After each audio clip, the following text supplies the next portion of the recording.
చెప్పినప్పుడు ఆయన అన్నాడు, ఇవన్నీ కూడా నేను చేయుచున్నాను. మార్కు సువార్తను మనం గమనించినట్లయితే ఇవన్నీ కూడా నేను చేస్తున్నానండి, నేను 10 ఆజ్ఞలను పాటిస్తున్నానండి అని చెప్పాడు ప్రేమించే వాళ్ళారా. అయితే చివరిగా యేసయ్య చెప్పాడు, ఏం చెప్పాడంటే నిన్ను వలె నీ పొరుగువారిని ప్రేమించుమన్నాడండి. అంతకుముందు మార్కు సువార్తలో చూడండి ఒక మాట ఏం చెప్పుచున్నాడో మనం గమనిద్దాం. మార్కు శుభవార్త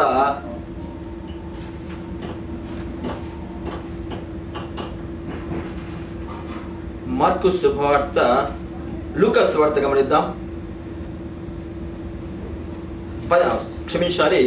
మార్కు సువార్త 10వ అధ్యాయము 17వ వచనం గమనించినట్లయితే, యేసు అతనిని చూసి అతనిని ప్రేమించి, నీకు ఒకటి కొద్దిగా ఉన్నది కనుక నీవు వెళ్ళి నీకు కలిగినవన్నీ అమ్మి బీదలకిమ్ము, పరలోకమందు నీకు ధనము కలుగును, నీవు వచ్చి నన్ను వెంబడించమని చెప్పాను. దేవునికి స్తోత్రం.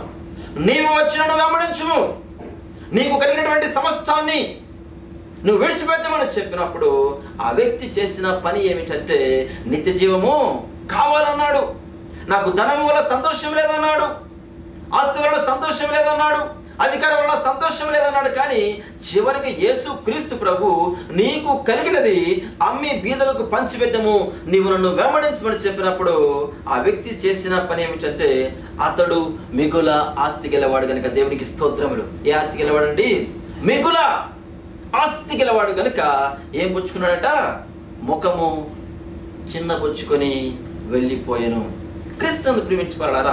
ఈరోజు అనేకులు క్రీస్తు వద్దకు వచ్చుచున్నారు, కానీ ధనం ఉన్నప్పటికీ కూడా, అధికారం ఉన్నప్పటికీ కూడా యేసయ్య వద్దకు వస్తున్నారు. కానీ ఈ యొక్క ధనము ఏం చేస్తున్నది? నిత్య జీవం పొందుటకు అడ్డుపడుచున్నది. ఈ యొక్క అధికారం ఏమి చేస్తున్నదంటే నిత్య జీవం పొందుటకు అడ్డుపడుచున్నది. యవన కాలంలో దేన్ని బట్టి సంతోషిస్తారు? దేవుని యొక్క వాక్యమును బట్టి సంతోషించాలని వాక్యం సెలవిస్తున్నది. మరి ఈరోజు అనేకులు దేన్ని బట్టి సంతోషిస్తున్నారండి? యవనస్తులు ఈ లోకాన్ని బట్టి సంతోషిస్తున్నారు, ఈ లోక భోగమును బట్టి సంతోషిస్తున్నారు. తల్లిదండ్రులను సన్మానించలేకపోతున్నారు, తల్లిదండ్రులకు భయపడలేకపోతున్నారు. కారణం ఏమిటంటే వారిలో దేవుని యొక్క భయము లేక. ఈ చిన్నవాడిలో కూడా అదే, నిత్య జీవం పొందాలని ఆశ ఉంది, కానీ దాన్ని ఆచరణలో పెట్టలేకపోయాడు. అయితే యేసయ్యకు తెలుసు, యేసయ్య అందరి యొక్క హృదయాలు ఎరిగినటువంటి వ్యక్తి. దేవునికి స్తోత్రములు. యేసయ్య అందరి యొక్క హృదయములు ఎరిగిన వ్యక్తి. అందుకే సామెతల గ్రంథము 5వ అధ్యాయము 21వ వచనం గమనించినట్లయితే, నరుని మార్గములు ఎవరికి తెలిసినట? యెహోవాకు తెలుసును, అనగా యెహోవా ఎరుగును. మనిషి యొక్క పోకడ, దేవునికి స్తోత్రములు, మనిషి యొక్క పోకడలు వాని తలంపులన్నీ కూడా ఎవరు గుర్తిస్తారట? దేవుడు గుర్తిస్తాడు. ముందుగానే యేసయ్య గమనించాడు. ఏమని గమనించాడంటే ఈ వ్యక్తిలో ఉన్నటువంటి బలహీనత ఏమిటంటే ఈ వ్యక్తి దేన్ని ప్రేమించేవాడు? ధనాన్ని ప్రేమించేవాడు. కనుకనే యేసయ్య చెప్పినది ఏమిటంటే నువ్వు 10 ఆజ్ఞలను ప్రేమిస్తున్నావు చెప్పుచున్నావు, కానీ 10 ఆజ్ఞలను పాటిస్తున్నావు చెప్పుచున్నావు, కానీ నీవు చేయవలసింది ఏమిటంటే నీకు కలిగిన ఆస్తిని అమ్మి బీదలకు పంచిపెట్టమన్నప్పుడు అతను ఏం చూపించాడంటే అయిష్టతను చూపించాడు. ప్రేమించు వాళ్ళరా, అయిష్టతను చూపించిన వాడై దేవుని యొక్క మార్గమును వెళ్ళలేక ఆయన వెనక్కి వచ్చినట్టు మనం చూస్తున్నాం. ప్రేమించు వాళ్ళరా, మరి ఈ లోకంలో జీవిస్తున్న మన యొక్క జీవితాలు ఎట్టి జీవితాలు మనం కలిగి ఉంటున్నాం. దేవునికి సమస్తము తెలుసు, నీ హృదయంలో ఏమున్నదో తెలుసు, నీ హృదయంలో ఏ ఆలోచన కలిగి ఉన్నావో నీకు తెలుసు. కానీ ఆ విషయము ఇతరులకు తెలియకపోవచ్చు, కానీ ఎవరికి తెలుసు అనగా దేవుడికి తెలుసు. ప్రేమించు వాళ్ళారా, ఎందుచేతనంటే మనిషి దేని చేత బంధింపబడుతున్నాడు? ధనాపేక్ష వల్ల బంధింపబడుతున్నాడు. ఎందుకంటే ఇతరులకు పెట్టకపోవట పాపమే, ఇతరులను ప్రేమించకపోవట పాపమే. నీవు చేయదగినది నీకు తెలిసి ఉండి ఇతరులకు చేయకపోవట పాపమే. కనుకనే ఆ వ్యక్తి దేని చేత బంధింపబడుచున్నాడు అంటే వాడు తన పాపం వలన బంధింపబడుచున్నాడు. దేవునికి స్తోత్రం.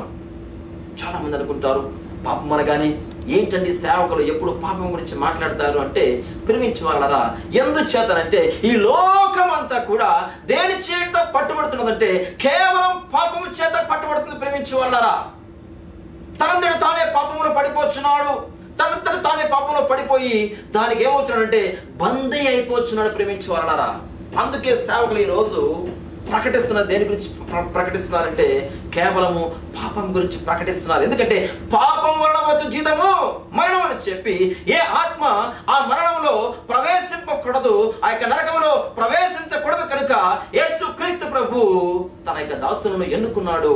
తన దాసులకు ఏమని ఇచ్చాడంటే నా యొక్క సువార్త ప్రకటించమని చెప్పాడు. కనుక అనేకమైన సేవకులు ఈరోజు ప్రయాసపడుతున్నది దేనికంటే ఒక ఆత్మను సరే రక్షించాలి.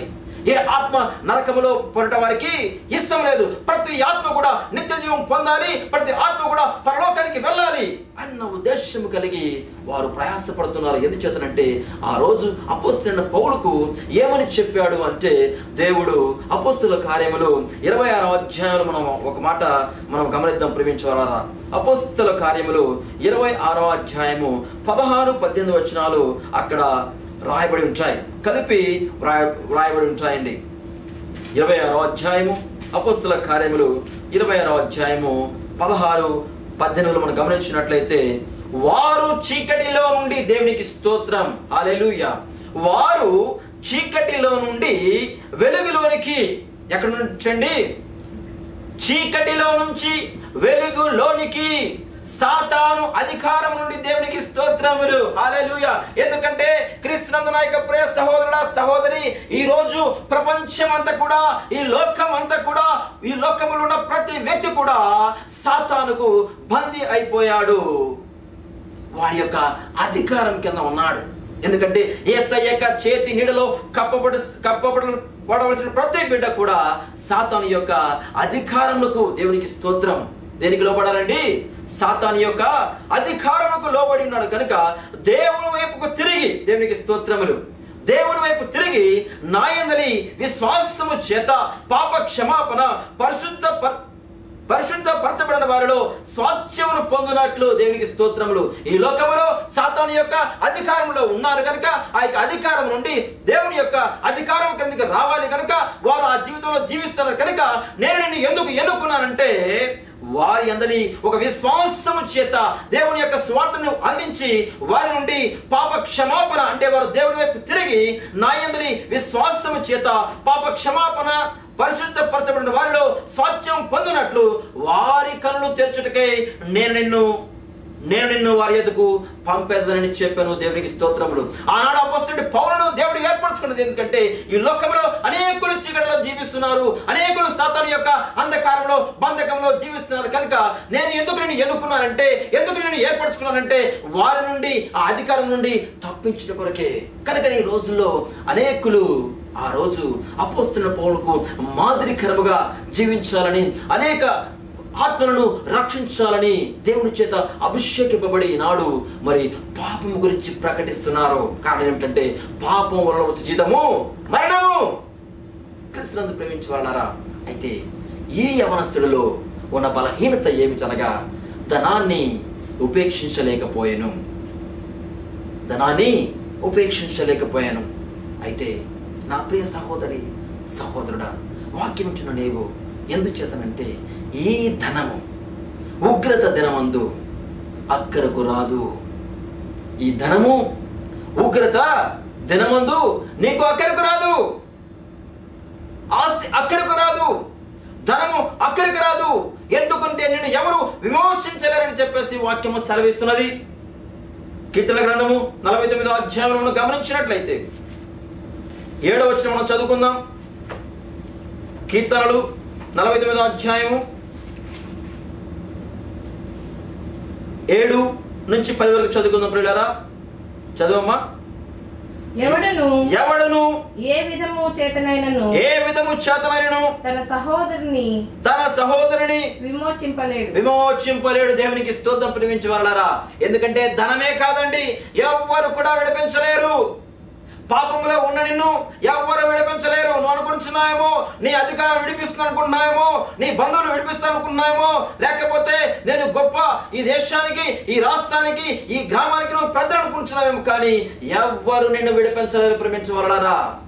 ఈ చిన్నవాడు కూడా, ఈ యవనస్తుడు కూడా ధనం ఉంది, సమస్తం ఉంది, కానీ ఆయన ఎద్దకు వచ్చి నన్ను విడిపించమని అడిగాడు. కానీ తన మనస్సు ధనములో ఉన్నది కనుక అతను వెళ్ళిపోయాను. ప్రేమించు వాళ్ళారా, ఎందుకు ఈ మాట మీకు చెప్తున్నానంటే ఎవడును ఏ విధము చేతనను తన సహోదరుని